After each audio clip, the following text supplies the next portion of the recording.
Welcome to the Beauty, Brains, and Botox podcast. I'm your girl, Nay, the untamed socialite, and I'm here with my girlfriends. Hi, y'all. Hey. I'm Jamie Page.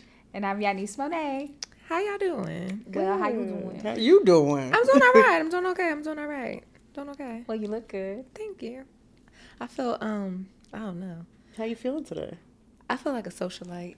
These You- high I mean, shoulders. yes. It's giving me like Yes. Fashion give it. Week. Yeah. Yes. I like that for you. I do too. Thank you. The first Thank you. lady. That part. Oh, Yeah. Lord. Come on, First Lady. How was it for y'all, like, coming into the studio today? For me, it was cool. I mean, even I was running a little late, but outside of that, that's New York. It was cool. I feel you're always running late. Hey, Oh, that's part of my character trait. You Okay. know? Okay. I got to keep y'all on y'all toes. Oh, that's what it is. Yeah. Yeah, if I'm late, y'all on time. I'm trying to make y'all look good. Oh, like how you Lord. think. Yeah, you're welcome. How about for you? I'm good today. I'm feeling the vibes, you know. Feeling the bops? You feel the bops, yep. I'm loving the red. Thank you. I can I'm see gonna it go more- redder. I can see it more now that it's curly, because when you have it straight, I think like I Well, couldn't really I see put it. another red heightener in. Oh, okay. So because I wanted it redder, and I can't go to my girl in Atlanta until the end of this month. So I went to Sally's, and she gave me this this stuff to put in to make it redder. But when I do go see her, she's gonna have to lift it a little bit more, because I do for the summer. I think I do want to just It's pretty just a on you. pinch redder. Thank you. And I didn't know. I saw who you went to on social media. I didn't know she did hair. Yeah. I did not know that. She's been doing hair for a minute. Tony, yeah. Shout Yeah, I out to didn't know Tony. that. Yeah. Yeah. Shout out to Tony, girl. She's outside. She's outside. She outside, Tony. You know. I mean, you were just in Atlanta, weren't you, I girl? was, but I don't know her like that. But We'll I just got pull something up, you can DJ. girl. You know what I'm saying? Do either of y'all have like music y'all listen to come in to the studio? No. Do you? You have a playlist? I don't have a playlist, but I was listening to Jeezy today. Oh, okay. All right. Yeah, I was. Okay. I'm down I was with getting. Jeezy. I was getting in the mood. That's fair. Okay. Maybe we should put together a playlist. That Oh, would that be would dope. be good. That That would would be be dope. cute. I was actually listening to Fleetwood Mac coming in today. Oh, I could see that. Yeah. I could totally see that for you. I really could. I like Fleetwood Mac too. Well, I wasn't listening to anything because I was on my phone. Oh, okay. But yeah, I should probably start and get in the mood. Yeah, it does. Like, music is, It puts you in a space because I usually listen to podcasts when I'm in my car, like generally, or I ride in silence like a serial killer. yeah. And people No, are I do always that like, too. "Are you okay?" And I'm Yeah. like, "Yeah, I'm fine." But sometimes silence is it's needed. it is. Yeah, It's so you can really center needed. yourself, yeah. Yeah. Like if I have like a meeting, or if I have like a general coming up, or I have to do like a general or a meeting or something, or I have to do like just anything where it has to be taped. Normally, like beforehand, like when I'm getting my glam, I'll watch, because I can't listen, I have to watch it, the Beyonce Bowl. Okay. Oh. Because it's like all her stuff is great to me, but the Beyonce Bowl was like the most recent thing that kind of moved me, and I was just like, oh, this is so freaking great. And it's like, so I'll watch that to get in the mood, while I'm getting my glam. So that if hypes you up. anything. It hypes you Yeah, up. because I'm like, Okay. if she could do that, I could do this too. I know got this that's meeting. right. Yeah. I know that's right. Yes. Yeah. Music is one of my love languages. So I'm like, Yeah, do you trade music with people I that do. you like? I do. Like, that I the share lyrics my speak like to you? on iTunes, because you can follow people. Yeah. Yeah, so I follow so many people, and people follow. It's fun. I think that's like Okay, a great... I want to hear your playlist. Okay. I would love to follow you. Yeah. I have several playlists, but I have one playlist that is like my favorite, and it's called Bougie Bitch Playlist, Oh. because it's like a bougie bitch party, but it's really like it's like really mostly disco. Now, I'm not even gonna hold you. Come It's on, like, disco. It's like I'm a disco girl. So it's like mostly Yes. disco, but it's like the house party. You know what? I'm gonna play it for y'all when y'all come to my house. I'll play it for y'all. Okay. But I want to hear your playlist, because I think your playlist is probably really eclectic too. Yeah, I got different ones for different, and then I always make a playlist for like when I'm dating somebody or that relationship, so that like they're named after their Like I have a playlist named after their nicknames and stuff. Oh, really? sweet. Yeah. No, not if y'all not together anymore. Well, sometimes, there's a couple that were like bad breakups where it took me a while to go back to that playlist, but because it triggers you, because I put songs on there that like remind me of that person or stuff that we listened to, or so it took a while to go back to those playlists. That makes sense. Yeah, that makes like when I would travel out the country with my ex, I would like if we were in a car or like at a restaurant and a song was playing, I would always Shazam it and then add it to like the wedding playlist, but we never walked it out. But I would always add it to. So I have like all these songs from all these different places, but I still like to go back. Like, because if I put it on random, I'll still listen to it because it just gives me the memory of being in that space. Right. Not necessarily with that person, but just in that space. Well, that's what I had to do. Like I had to put myself somewhere else, like not necessarily with that person, but like, okay, where else does it take me? Where was I on this day? Yeah. Sweet. I don't have eclectic ears. No? I'm either listening to trap music or Beyonce. That must be like a Philly girl thing. Yeah, It must be. I'm not like I'm not. I like know who Fleetwood Mac is. Probably couldn't tell you a song, but definitely just know about hearing who they are. But I'm not, and I like. Sometimes I remember I told my best friend, I was like, "Oh, I wish that I like could listen to different music," and he was like, "Why? Like this is just who you are. Like I love R&B. I love like 90s R&B and stuff like that. Like I'm not really a new age person. Like some of the new stuff I'll get into, some of the more trendy stuff, but like I'm not like a new age person. I'm more so like I'm still riding around like listening to like Ja Rule and stuff like that. Yeah, like I'm that person. Yeah. Yeah, I have a heavy I call it my love and hip hop playlist, and it's like all the Ja Rule and Ashanti, the 50 Cent and Lil' Kim, like the duo, all the Oh yeah. Oh, that makes sense. Yeah, Oh, Janet that's cute. it's Janet Jackson and Busta. Busta. Yeah. Okay, I can see that. Yeah, I call it love and hip hop. Yeah. I love that. Yeah. So are there songs that that you equate to like your relationships and stuff like that? To like you and the hubby have a song, and like what was your wedding song? we didn't have a wedding. Oh, We were okay. poor. So yeah, we didn't have a wedding. Well, we had a wedding, but we didn't have a wedding song. I think our song is still by Tamia. That is definitely. Oh, that's a great song. That is a That's good a great song. song. I remember like we were dating and I went to his house one day and I was like, I really want to feel this about you one day. Like I really, and he was like, it's coming. And I was like, I was like, I really like, this is like my dream love song. And he had come to my house. He had drove to my house to Philly one night. He was like hanging out and he came over and this was the first time he let me drive his car.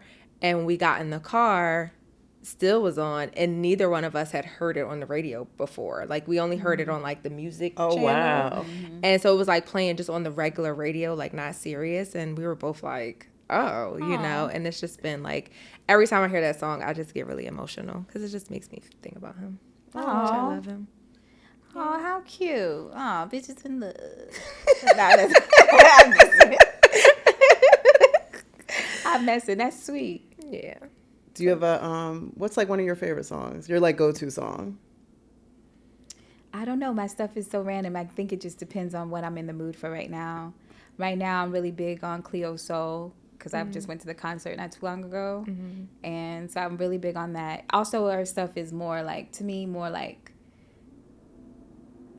it's not neo soul to me. It's more like in a gospel genre because it's so motivational. Okay. And like very like about manifestation. So I kind of like that. I'm on that vibe right now. That's just what I'm on. I don't know. I really listen to everything. So it really, my play is really everything from 9 Inch Nails to, Wow. yeah, like I'm into 90s alternative music because that's what I grew up with. So Okay. like Green Day, all of that. I'm into all types of stuff. My go-to song, if you want to see me twirl around the room and cut up, is Diana Ross, I can see that. The Boss / No One Gets the Prize. Baby, if that comes on, watch the fuck out because she's turning the room. So that's like my go. I don't care where I am.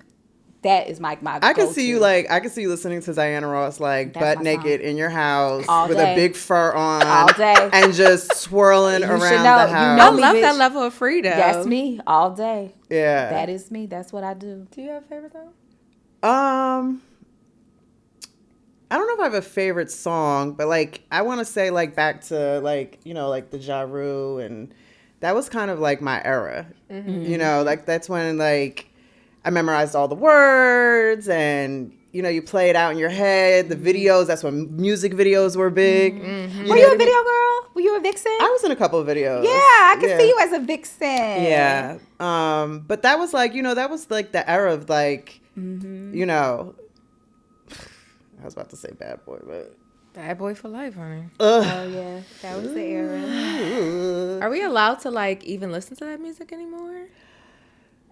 I took Diddy out of my playlist. Really? Wait, but that's a big catalog. You took all of Diddy out, So, okay, to be fair. or just Diddy songs? Because if you take out the songs he produced, that's crazy. That's Well, like no. my whole childhood. Well, yes, to be fair, it was like as soon as all the stuff started going down, before even, like when all that the tape came out and all that, like I deleted all his personal albums. Yeah. And which was very upsetting because this last album was actually really good. This Love album, it was actually good. a really solid album. It was, and Jazzy did a great job on Yeah, that album. yes, I was really sad because she was just taking off in her career, which she really was supposed to be. So I was kind of disappointed that happened. However, I mean, unfortunately, like to your point, there's so many songs and things that were produced by him that it's like that's taking out a whole chunk of Your life, like a whole memory. Yeah. Yeah. And I mean, I think everybody. I mean, I'm just going to be honest. I haven't listened to a Diddy album since his first album. So Oh, really? No. I think I might have listened to the one that's like with Last Night on there. But outside of that, no. But I would that's like I can't delete. Like Total is one of my favorite girl. Like I can't delete a 112. Total. Like yes, Total 112. Like I just cannot. This is one of those things. Hello, my husband's from Brooklyn. What do you mean we can't listen to Biggie? It's just one of those things where I have to separate the artist from the art. Like were you able to do that with R. Kelly though? I don't listen to him at all. Yeah. Yes, I have been able to do that, but I am not going to lie. I have gone back to listen to I literally asked somebody. I was like, "You still listen to R. Kelly?" And they were like, "Yeah." And I was like, "What?" And I was like judging them hard. And then I was like thinking about college because that was like my freshman year of college, like the Best of Both Worlds and all of that. And I did turn on the Best of Both Worlds album. And you bopped. And I bopped. And then I was like, dang, if somebody finds out about this, which now they will, I was like, I'm going to get canceled. Yeah. You won't get canceled, but... And then I you cancel, girl. No. And then I just have not been able to like, I think that, so let me just say this. I think the difference between Diddy and R. Kelly is that I can't separate R. Kelly's music from you were talking about kids in this, or you were doing this while you were in the studio making this, making this album. Like, I can't separate that part. Like with Diddy, it's just kind of like he was a phenomenal producer. All of the stuff aside, like he produced a lot of other people's work, and I just don't feel like they should not get residuals or suffer. They've already suffered enough. Girl, they wasn't getting residuals to begin with. I know he was taking them. Well, now they are getting something, I believe. Right. But, so I just kind of feel like I can, and I don't, like his music wasn't about his actions. I mean, some people say that Last Night actually is about him and Cassie with Keisha Cole. I have to go back and listen to it because I don't really remember outside of the chorus. But yeah, I can separate the two.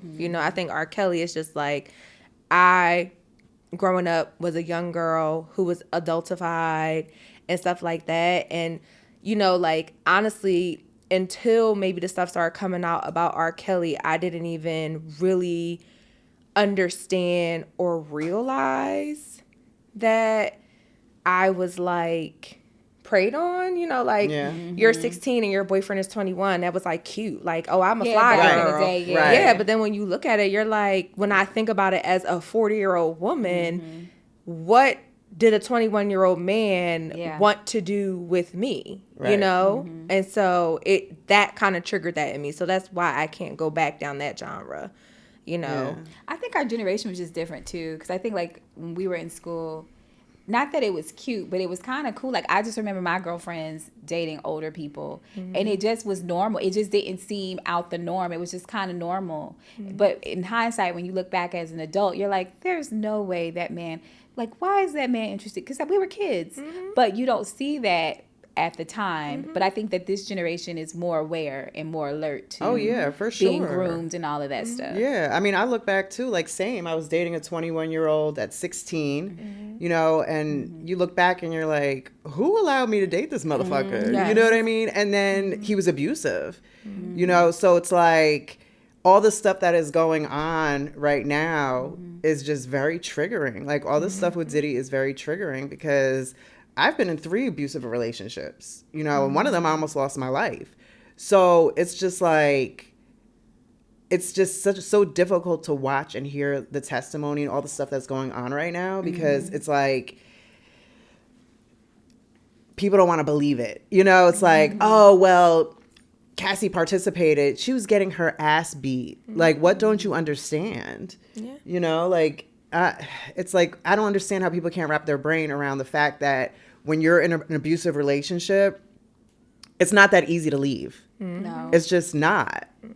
Yeah. Have you ever experienced? Yeah, when I was 16 and the guy I was dating was 21, I was in an abusive relationship and it was really bad. Like to the point I came to school one day and I had marks on like my neck and my friend was like, you have to leave him alone or he's going to kill you.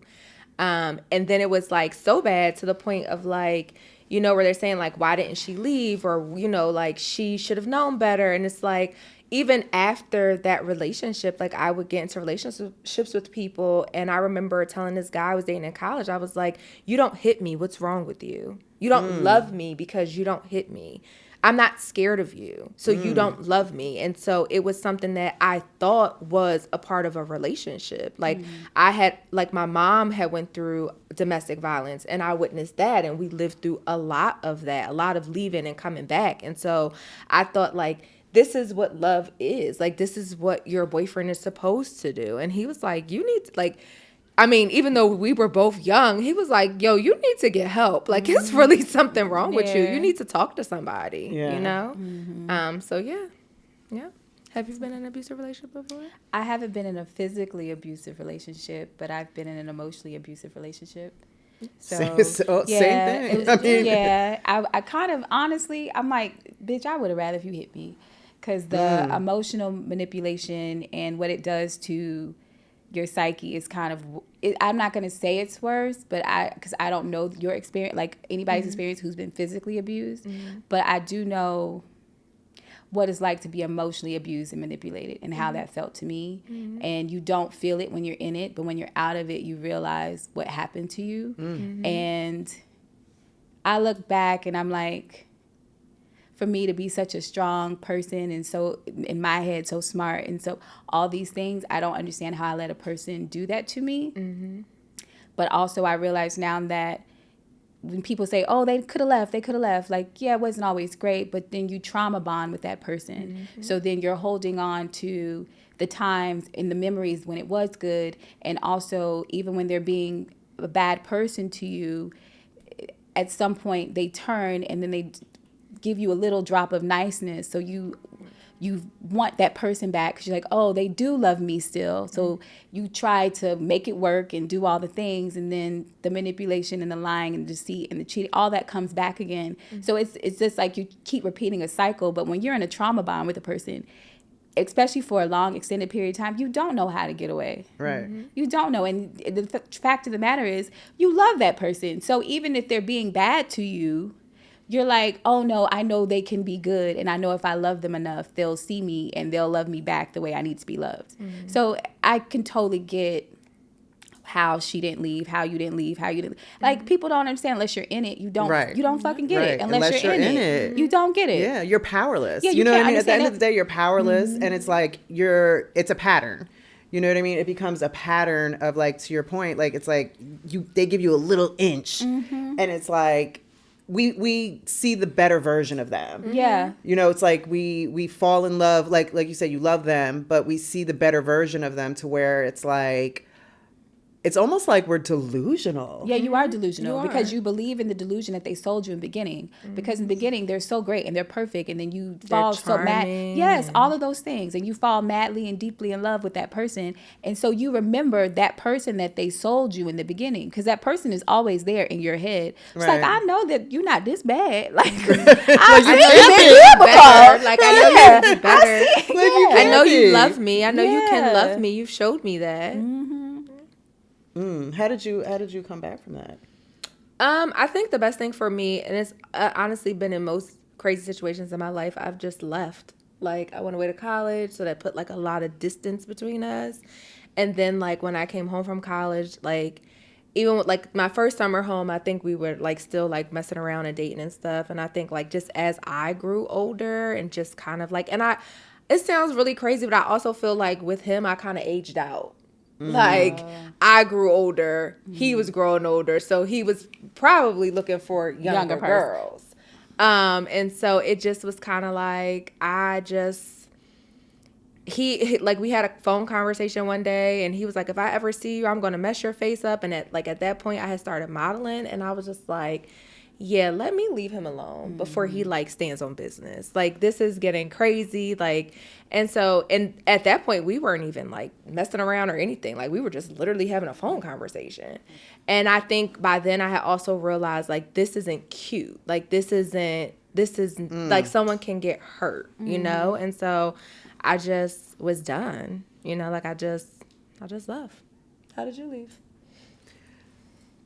Well, each situation was different, you know, like the first time, and you mentioned it earlier, like, this is all you know, you know, so I had a string of abusive relationships, from the first one at 16, where he literally came to my parents' house and knocked me out. That was, like, the last straw. My parents finally stepped in, and they were just like, okay, enough is enough. Like, his mom stepped in. It was just like, y'all gotta quit. Then the second one, he broke into my house and strangled me. Thank God I was able to knee him in the nuts. And I was living in South Carolina then. I was in school, and I called my mom. She put me on the next Greyhound. And I just left everything, my furniture, everything, just left. Then the last one was with a woman. Yeah, it was bad. And I thought that's the way, like you mentioned, like, I resonate with that so much, because it's like, you saw abuse from your mother, and you thought this is the way to live. So I thought that was the way, like, that was the way it was loved. Like, oh, you're not hitting me. You're not that, like, that's the way of attention, of you putting your hands on me. And that last relationship, I realized, like, this ain't it. You know what I mean? Like, we went back and forth on and off for 8 years. And it just got to a point where I was just like, I am miserable. Like, I'm not myself. I'm smoking 10 blunts a day to get away, you know, mentally. Like, I was like a log. I was literally just walking through the motions. And then I finally just left. Like, she threatened my livelihood. This is when I was, you know, doing, you know, the credit card fraud and all that stuff. And she was like, well, if you leave me, I'm going to call the police. And she would run down all the names of, like, the people that I used. Yeah. But it's like, you benefited from it. Right. Like, I was buying you Polo, Ralph Lauren, Tommy Hilfiger. But then now, because I want to go have a life and I want to leave, now it's like, oh, I'm going to call the cops on you. But yeah, it's like saying, just finally left. Yeah. That's just, you know, it's like, I feel so bad for Cassie.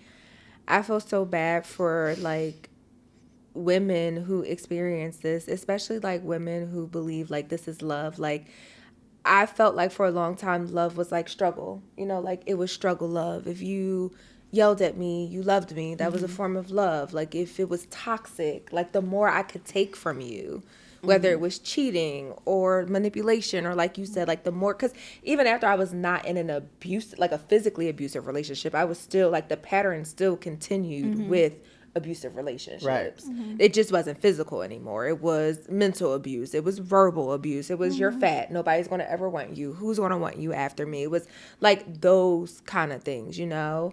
And so like I've been in financially abusive relationships, you know, so it's just like, it was those kind of things. And it's just like, honestly, it's just sad because people like you said, like, why don't you just go? Why don't you just leave? And it's like, you feel so powerless. Like, abusers literally like beat you down so badly in your mind. You begin to believe, I am fat, who is going to want me? Like, I am everything that you say about me because you love me the most. And so if you don't love me, who else is going to love me? And I think when I really got out of that cycle, for me, it was, I like kept praying about, like, I wanted to love myself. Like, I just needed to love myself. And I had went like through a mental breakdown, like a for real mental breakdown. I was in a really bad, toxic relationship with a woman, and it was just toxic. It was cheating. It was just really, really bad. And I remember praying, like, God, just allow me to like just free myself and allow me to love myself enough that I don't take this anymore. And like, I just kept praying on it. And one day I just woke up and was like, this ain't it. Like, I love myself enough that this is not even enough to wet my cup, let alone fill my cup, you know? So. And that's what it is, too. That's the loving yourself, you know? Yeah, and that takes a lot. Whew. It takes a lot. Like, some days you got to get up and be like, I stare in the mirror sometimes and I'm just like, you are the shit, bitch. Yeah, you are that bitch. You know what I mean? Like, it's like sometimes it's every day. Like, you're just like, you know, you pull yourself out of bed and you're like, I just don't want to go anymore. But it's like, no, you're the shit. Yeah, like, and you got to keep moving. Yeah. And I want to reiterate, correct myself when I said, like, I kind of wish that it was physical. It's not that I wished it was physical.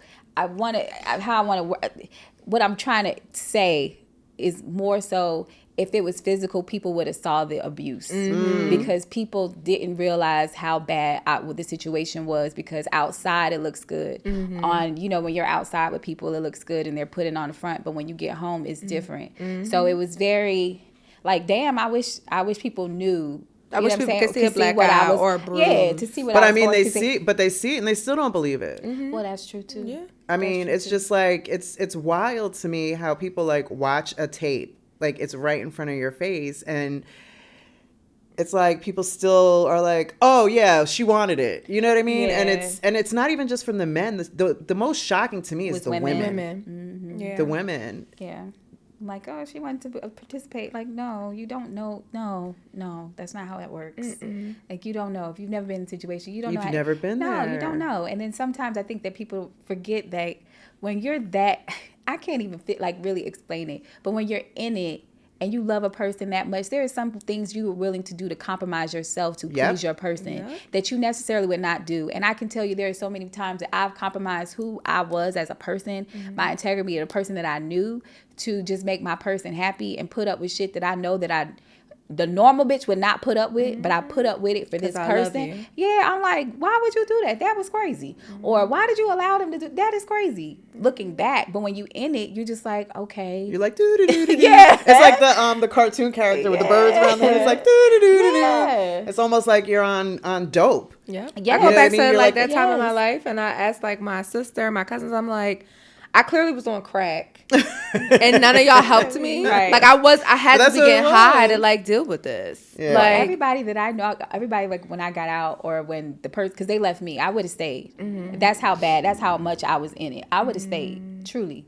But they found a new host, so that was fine with that. So when that happened and we broke up, I can't tell you how many people was like, I can't believe they were so mean to you. And I'm like, They were. Why didn't you tell me? Or people like, I never liked. Well, why didn't you tell me? And they're like, oh, well, because that was your partner, and we didn't feel like you would listen. And it's true. I wouldn't have listened because I didn't see anything. I was just like, you know what? This person is okay. They're gonna change. It's okay. People don't get them like I do. You know what I'm saying? So they were right. When you're in it, some people do want to tell you and help you, but they don't know how because they know that you're in love with that person, and they know that they're really. And then if they tell you, you're gonna go back. Same situation. Or be mad at them for telling you. There's 2 relationships I was in as soon as I broke up with those people, my friends were like, whew, thank God. Yeah. You know, and one of the relationships my friends have tried to tell me, like, what are you doing with it? Like, what are you doing? And I just didn't want to listen. I was having fun, going to festivals, you know, traveling the world. Living your best life. Living my best life. And then it's like, as soon as we broke up, everybody was just like, that person was not for you. And I can see that. It wasn't. But we're good friends now. Like, that's one relationship, like, me and her, like, and we laugh about it now. But when we were in it, even to her, like, it was just like, what were we doing? You know? Are you friends with any of your exes? Absolutely not. I don't even play that. We're friends on social media. That's it. That's all. We don't need to be friends. You? I wouldn't say I'm friends with my exes. I would say I'm cordial. Yeah. I'm cordial with my exes, but I'm not friends. Do you believe that? I believe some people you can be friends with your exes. I think that is true because some people are meant to be in your life in different capacities and you may get it confused. I think that, but some people I don't feel like I can be friends with them because we were friends. And if you were my friend and you loved me, you wouldn't have done these things to me. So I can't trust you with my person. I can't trust you with me anymore because when I was vulnerable and I gave you that, you mistreated it. So I can't give you another opportunity to do that. So no, we cannot be friends. But if I see you on the street, I'll say what's up. You know what I'm saying? But that's about it. You won't even say what's up? No. Oh, well, damn. And it's funny because I know my exes are probably like, oh, she'll speak to me if she sees me. And you like, no. Because all of them, it all ended badly. Like, I never have, like, had an amicable breakup. Like, I'm literally the person, you do not, all of my exes that I've ever, I've literally woken up one day and just said, this is enough for me. This is it. Like, they've been blindsided. Like, I woke up one day with my ex and was like, pack your stuff. I called a U-Haul truck. I've rented you a U-Haul truck. You have to go. Oh, wow. Like, and he was like, wait, what? So for me, it's just like, no. And it's like, we're friends on Facebook because we were friends on Facebook during our relationship. And I never deleted them or anything like that. And I don't want to say I dislike them, but we're not friends. And we don't need to be cool. We can be friends on Facebook. We're social media friends. That's fair. Yeah. Them people don't know me. Well, they don't know this version of you. At all. Yeah. Right. And that's what it is. Yeah. Are you friends with your exes? Just one. Okay. Just one. The rest of them, again, cordial. Like 2 of them I see every now and again, cordial. But yeah, just one. Yeah. Y'all, today was really heavy. Yeah, Yeah, it kind of it was. was- I mean, it it was wasn't. It was heavy, but it was needed. It was life. It's real. Yeah, because I think when you hear it out loud, it's healing. Yeah. You know, it's just And also it's therapeutic for other people to experience, because to make you feel like you're not alone in your journey. Yes. Because other people experiencing what you're experiencing. Because I think when you're in it, or even when you're out of it, sometimes when you're in your healing process, you feel like, oh, I'm the only one that experienced this. I'm the only one. So if you talk about it and you have a community about it, then you don't feel so isolated and alone in your experience, because there are other people that experience what you experience. But that. Oh, sorry. Go ahead. I was gonna say, but that's like even like with other women, it's just like, and it sounds terrible, like, but I'm just like, I don't want anyone to ever experience that. But when women like disregard it, I'm like, I wish you could feel what, you know what I mean? Like, Understand it. It's kind of like that one moment of like, like, why are you being so damn cruel? Like, you know, it's just walk a mile in those people's shoes. Yeah. But also, it's like they probably clearly don't love themselves. So, Child, they won't even leave Jamal up the block. Okay. that part. That They're not part. even leaving John up the block. How are y'all gonna take care of yourself after this? Because this was a heavy episode for me. I think that I'm okay. Well, I think that once we wrap, we have a good hug out. Yeah. You know, I think just talking about it, the community is making me feel good about it. Yeah. If there's anything else you guys need from me, let me know. Yeah, same. This was a great episode to air it out, and I'll probably go home, light a candle, and Oh, all of that. Yeah, probably take a bubble bath. Yeah, A bubble bath. What about you? I'm just gonna give my husband a hug, like a real like a hug. I probably shed a tear or two too. Oh, Yeah, but I think part of it is pregnancy hormones. But yeah. Well, that's what the sisterhood's about. exactly. We gotta hug each other because we ain't got no men. Nah, but y'all. I just want to leave everyone with this. If you or someone that you know is experiencing domestic violence or has experienced domestic violence, please contact the domestic violence hotline. The number is 1-800-799-7233, or you can text them BEGIN to 88788. Nobody deserves to be abused. Amen. All right.